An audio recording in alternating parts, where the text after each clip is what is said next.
도널드 트럼프 전 대통령에 대한 암살 시도를 막지 못한 비밀경호국의 킴벌리 치틀 국장이 23일 사임하고 자리에서 물러났습니다.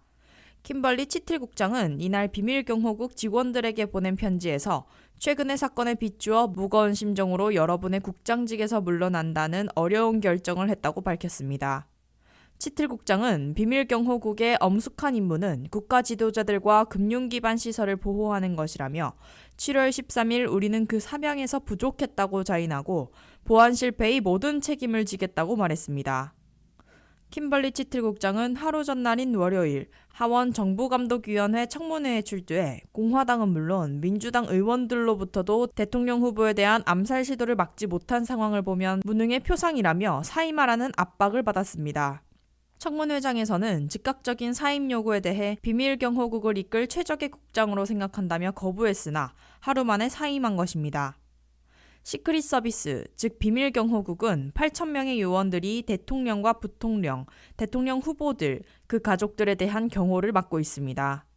7월 13일 펜실베니아주 버틀러에서 유세 도중 총격을 가한 트럼프 전 대통령에 대한 암살 시도는 잘만 하면 미리 막을 수도 있었다는 지적을 받고 있습니다.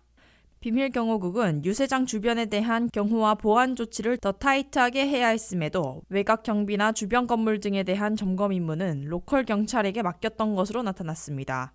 특히 암살 시도범이 트럼프 연단에서 150m 떨어진 곳에 있는 건물 옥상에 올라가 엎드려 쏴 자세로 조준하려는 수상한 움직임을 청중들이 미리 발견하고 경찰에 신고했음에도 미리 저지하지 못한 것입니다.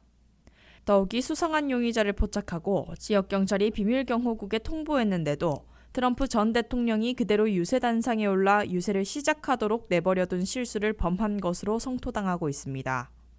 킴벌리 치틀 비밀경호국장이 결국 사임했으나 이번 암살 시도에 대한 사법당국의 수사와는 별도로 연방하원의 특별조사도 실시됩니다.